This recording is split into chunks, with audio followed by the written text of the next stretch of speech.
ꯑꯩꯈꯣꯏ ꯃꯌꯥꯝ ꯑꯌꯥꯝꯕꯅ ꯅꯨꯄꯥꯁꯤꯡ ꯑꯁꯤ ꯌꯥꯝꯅ ꯕꯣꯜ ꯑꯣꯏꯕ ꯑꯣꯄꯟ ꯃꯥꯏꯟꯗꯦꯗ ꯑꯣꯏꯕ ꯀꯦꯔꯦꯛꯇꯔ ꯑꯃ ꯑꯣꯏꯅ ꯑꯗꯨꯃꯛ ꯂꯧꯅꯩ ꯍꯣꯏ ꯑꯗꯨꯃꯛ ꯆꯨꯝꯃꯤ ꯑꯗꯨꯕꯨ ꯅꯨꯄꯤꯁꯤꯡꯅ ꯅꯨꯄꯥꯁꯤꯡꯗ ꯄꯦꯟꯗꯕ ꯑꯗꯨꯃꯛ ꯅꯨꯡꯉꯥꯏꯇꯕ ꯍꯥꯏꯕꯁꯤ ꯊꯣꯛꯇꯨꯅ ꯂꯩꯔꯕ ꯋꯥꯐꯝ ꯑꯃꯈꯛꯅꯤ ꯃꯌꯥꯝ ꯉꯥꯟꯕ ꯈꯨꯃꯟꯅ ꯑꯅꯧꯕ ꯚꯤꯗꯤꯑꯣ ꯏꯄꯤꯁꯣꯗ ꯑꯃꯒ ꯂꯣꯏꯅꯅ ꯑꯃꯨꯛꯀ ꯍꯟꯅ ꯇꯔꯥꯝꯅ ꯑꯣꯛꯆꯔꯤ ꯉꯁꯤꯗꯤ ꯅꯨꯄꯥꯁꯤꯡꯅ ꯅꯨꯄꯤꯁꯤꯡꯗ ꯈꯪꯍꯟꯅꯤꯡꯕ ꯑꯗꯨꯕꯨ ꯍꯥꯏꯗꯣꯛꯇꯕ ꯂꯣꯠꯇꯨꯅ ꯊꯝꯕ ꯁꯤꯀ꯭ꯔꯦꯠ ꯈꯔ ꯄꯨꯗꯨꯅ ꯂꯥꯛꯆꯔꯤ ꯃꯁꯤꯁꯤꯡ ꯑꯁꯤ ꯈꯪꯗꯕꯅ ꯅꯨꯄꯤ ꯑꯌꯥꯝꯕꯅ ꯃꯈꯣꯏꯒꯤ ꯐꯤꯂꯤꯡꯁ ꯍꯔꯠ ꯇꯧꯕ ꯅꯠꯇ꯭ꯔꯒꯅ ꯅꯨꯡꯉꯥꯏꯇꯕ ꯑꯁꯤꯒꯨꯝꯕ ꯀꯔꯤꯒꯨꯝꯕ ꯑꯃ ꯀꯃꯤꯠ ꯇꯧꯕ ꯑꯁꯤ ꯍꯦꯛ ꯇꯧꯒꯜꯂꯤ ꯃꯔꯝ ꯑꯗꯨꯅ ꯈꯪꯅꯕꯒꯤꯗꯃꯛꯇ ꯃꯤꯠꯌꯦꯡ ꯇꯥꯕꯤꯅꯁꯤ ꯑꯍꯥꯟꯕꯗ men take commitment seriously ꯅꯨꯄꯥꯁꯤꯡ ꯑꯁꯤ ꯀꯔꯤꯒꯨꯝꯕ ꯊꯕꯛ ꯑꯃ ꯇꯧꯒꯦ ꯅꯠꯇ꯭ꯔꯒꯅ ꯇꯨꯡꯒꯤ ꯑꯣꯏꯒꯗꯕ ꯗꯤꯁꯤꯖꯟ ꯑꯃ ꯂꯧꯒꯦ ꯍꯥꯏꯅ ꯈꯟꯕ ꯃꯇꯝꯗ ꯃꯈꯣꯏꯅ ꯃꯗꯨꯕꯨ ꯌꯥꯝꯅ ꯂꯨꯅ ꯈꯟꯖꯩ ꯃꯈꯣꯏꯅ ꯂꯧꯒꯗꯧꯔꯤꯕ ꯗꯤꯁꯤꯖꯟ ꯅꯠꯇ꯭ꯔꯒꯅ ꯇꯧꯒꯗꯧꯔꯤꯕ ꯀꯃꯤꯠꯃꯦꯟ ꯑꯗꯨ ꯇꯨꯡ ꯀꯣꯏꯅ ꯂꯣꯡ ꯂꯥꯁꯇꯤꯡ ꯑꯣꯏꯕ ꯑꯃ ꯑꯣꯏꯍꯟꯅꯤꯡꯉꯤ ꯃꯔꯝ ꯑꯗꯨꯅ ꯃꯈꯣꯏꯁꯤꯡ ꯑꯁꯤ ꯀꯔꯤꯒꯨꯝꯕ ꯗꯤꯁꯤꯖꯟ ꯂꯧꯕ ꯅꯠꯇ꯭ꯔꯒꯅ ꯀꯔꯤꯒꯨꯝꯕ ꯑꯃ ꯇꯧꯅꯕꯒꯤꯗꯃꯛꯇ ꯋꯥꯔꯦꯞ ꯂꯧꯕ ꯃꯇꯝꯗ ꯃꯇꯝ ꯀꯨꯏꯅ ꯂꯧꯔꯤꯕꯁꯤ because they always wanted to be sure and long lasting सिगुम्बा मतौ असिदा नुपी करना हाइबिदि मसागी decision लौबा ngamjadraba natragana karigumba ama tauba ngamjadabagona lana uba khotpa leithokre haibigi wakalonda pressure pisinba maduna phattaba kaya ama lai khana chinaba kaya ama thoi maramaduna nupising tungkoiba amasung afaba mariama leinabigi damakta hairiba point asi khanjinbiu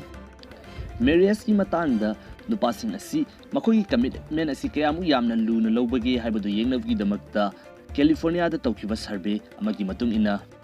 luhonglaba nupa khara khomgatuna makoina hojik lairiba luhonglaba matungda makoigi relationship makoina lairiba adu kayamu yamna penbage karigumba hojik asi atopa nupi amaga luhongba yabagi chance ama piba taragadi adom kari tawgani haiba wang asi hangba matamda 90% di mahakna hojik lairiba relationship aduda yazare karigumba luhongba taragasu mahaki hojik lairiba nupi aduga amuk hana luhongani haiba pakum asi kumaki mathang asina men need time for themselves masi simadi ekoi mipum khudingmakta adumak thoktun leraba wafam amani haiba tare madudi to be successful we need work for the work we need time haibasini hoi chumi relationship ta leibabu taragadi attention lauba attention phangba haibasi mathau taba pot ama khangni adubu nupa oibisingdagi yamna ka hena attention sik tawbadu madu fatte maduna maram oiduna makoigi daily routine da kairakpa makoigi career da kairakpa natragana makoigi mental state adu stable oraktaba taragadi khana chainaba natragana karigumba fattaba thoningdaba kaya ama thoi nakoina khallibado adugumna nupa oibisingsu khallibani makoisu care lowning libani miku khuding naknana adumak leining libani maramaduna nupasing asi afaba career ama amasung nakoi animakki oiba tungi future gi damakta matam darkar oi haibasi masida yanasi mathang asina man respond to appreciation haibini makoina tawriba thabak adu pungning thogat piba natragana penbiba haibasi makoidi yamna mathau tai faragana harauge aduga karigumba fattaba taragana sauge haibadu madu yade amabu oigira ekoi miyoiba khudingmaksi isana tawjariba thabak ado mina khangbidaba appreciate tawbidabasi aduki mati nuaide haiba tare masina relationship amabu thugainabagi khwaidagi chawba maramni haibasi khangjinbiu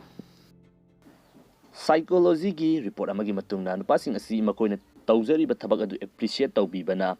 makoigi career da afaba ohenba amasung relationship aduda hena mari chesinba